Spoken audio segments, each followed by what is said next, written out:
Good day, ladies and gentlemen, and welcome to my humble casa, my humble home here in Livingston, Montana. Okay, I've got the 9th of March of 2021, and I do believe it's a Tuesday today, if I'm not mistaken. And by the way, yesterday I did about a 20-minute walking video up the Yellowstone River at a place called Point of Rocks, and I had said on that video that it was probably going to snow up here in Livingston, Montana, which it did. I got up this morning, opened up them curtains right there, looked outside, seen it was all snowy, and dived right back into bed. Why? Because that's how I am. I'm retired. But anyway, snow has a tendency to make me sleepy, but I got a story to tell you from my Army days. And I'll try to breeze through this as fast as I can because I know how you folks just love my storytelling. I'm just kidding. You probably hate it all, which I wouldn't blame you. But as everybody knows, many people that follow my channel know I tell stories from my childhood, my teen years, my Army years, whatever years, my married years, and all that. Okay, I spent 3 years with Uncle Sam, okay? When I got back from Vietnam, I was on one of these unlucky guys that had 19 months left to serve. And back in my day, if you only had 6 months or less, they would give you an early out. But they would not give me an early out. With a year and a half to go on a 3-year hitch, no way. They just absolutely refused because I tried everything I could think of to get myself discharged, but none of it would work. They held my feet to the fire. It's just that simple. So, now this particular incident this incident that I'm going to tell you about happened about 6 months in. About 6 months of me serving stateside duty, waiting to get out, and all of that stuff, And it took me, once you've been to war, and once you come back to the United States, when you start playing Army and going to formation and having your barracks inspected and your clothes and all this stuff, it was definitely a lot different than serving combat duty, if you will, over in Vietnam, And it took me a while to get used to everything and why not have you. Well, the thing of it is, in my particular company, and by the way, I was with the 9th Infantry Division. We were building it up because we lost a lot of guys in Vietnam, and I was in the 9th Signal Battalion, and anyway, I was in Charlie Cubby, if that means anything, but it took us a while to build the 9th Infantry Division back up again, and we went through several officers that were supposed to be company commanders, but they really weren't. They were like, first lieutenants, and we had our fair share of like E6s and E7s that were supposed to be, they were acting first shirts. A first sergeant or a first shirt, a top, like we used to call them, were E8s, enlisted rank number 8. But it was slow going, building up the 9th and everything. Of course, a lot of us got into, heavy drinking and partying, and there's a lot of weed smokers and all this other kind of stuff. Of course, all that stuff is frowned on in the military. However, in my man's army back in my day, we used to have beer machines in the barracks, in the day room. Yep, anybody with a quarter in their pocket could get a beer. I know, because I used to sit right in front of that beer machine and empty the Colt 45 slot. That Colt 45 slot belonged to me, But anyway, we finally got a regular company commander, a captain, an 03. That's the rank, 03.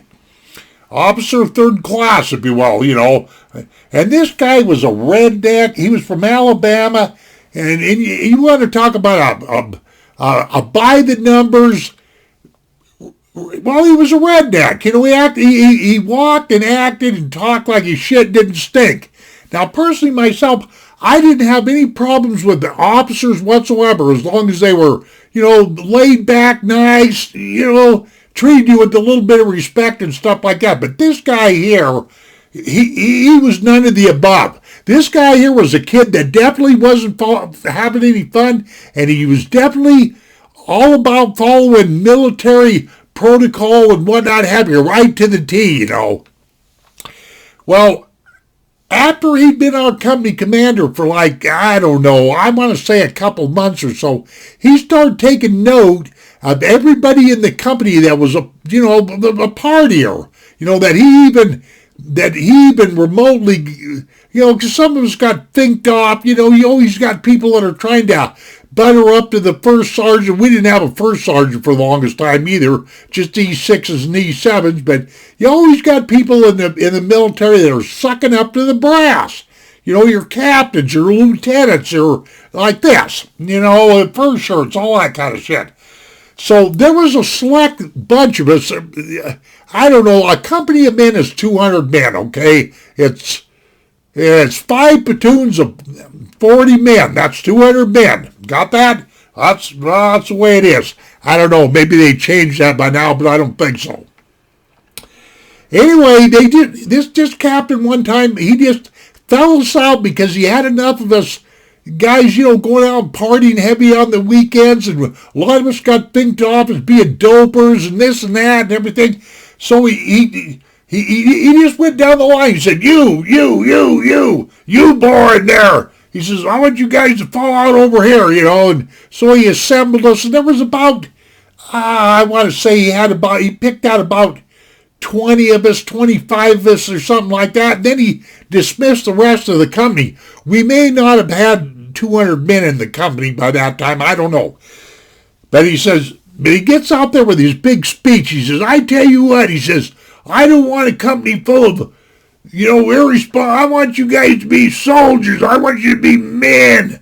He started in that. He says, by God, I'm going to make soldiers out of you and all this other stuff. And so I'm standing there thinking, oh boy, this is starting to get fun, because after a bit he says, what I'm going to do is, he says, I'm going to run you. That's what he said, I'm going to run you. That was one of the favorite exercises that we had to do in the military, was get double timed. That and push-ups and all this other stuff. So anyway, we didn't have to have any gear on, but he takes us all, and I think we're stripped down to just our T-shirts and whatnot, have you?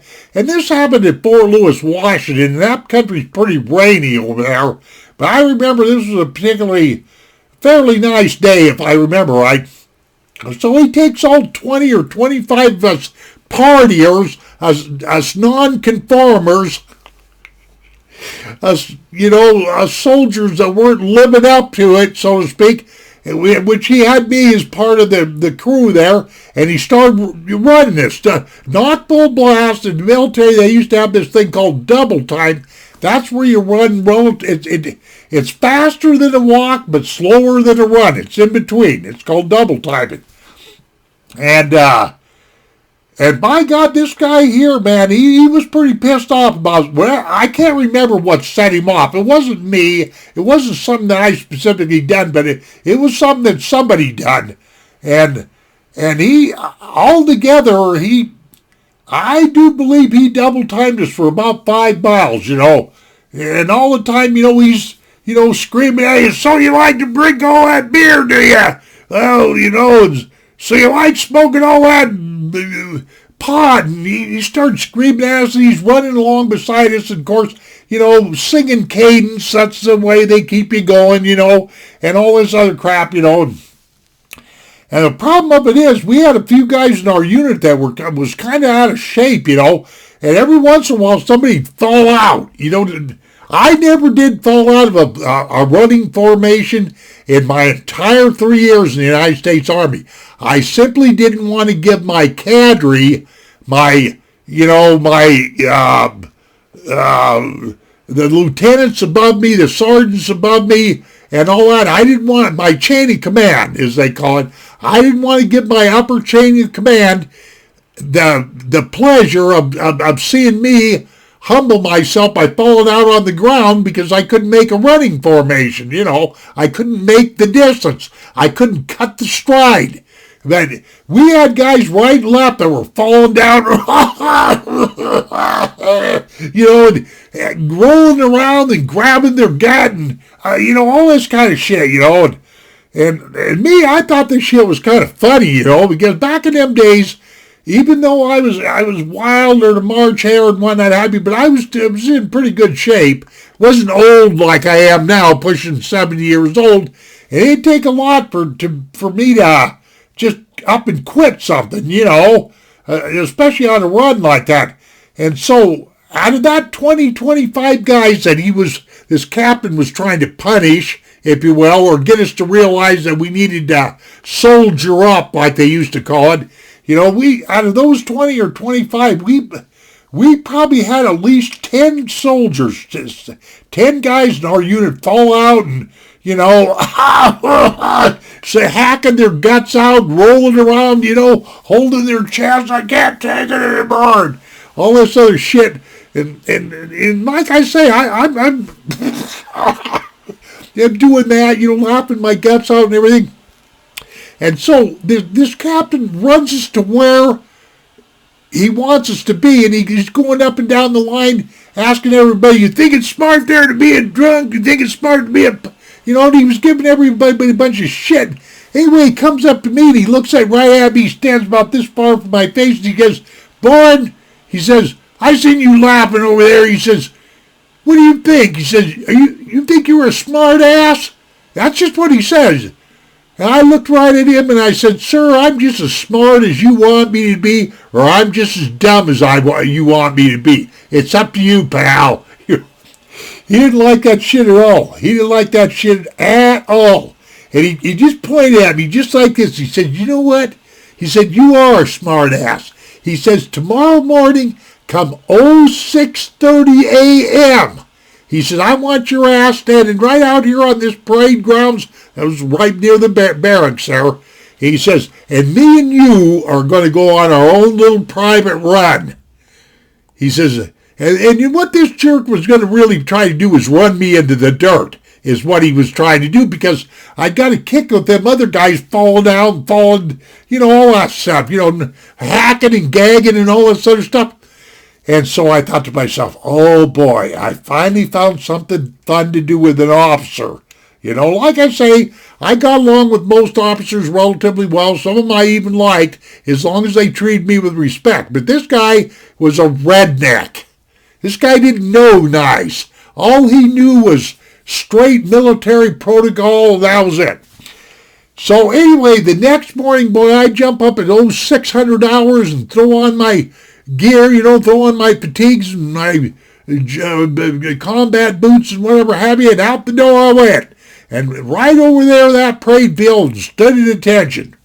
Just like I parade rest or whatever, but I waited out there. I was right on the mark at 6:30 when I went out there. And I stood out there and stood out there and stood out there and waited and waited and waited. I waited for a whole entire half an hour, and this captain did not show up. He did not want a foot race with old Jim Boren. I wonder why that is. He just really did not show up. And finally, after a half an hour, I said, well, this captain, this old 3 is AWOL. I'm out of here. I fulfilled because I had planned on, no matter what he was going to do, I was going to run his ass right into the ground. And back in them days, I know damn well I could have done it, especially if I had a purpose, and especially if I was coming up against a redneck, idiotic 03, the captain, and an officer. And I was just following his orders, but this guy chicken shitted out and did not run with me.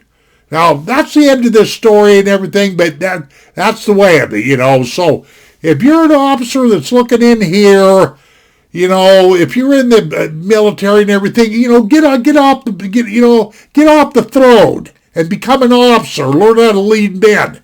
That's all I've got to say.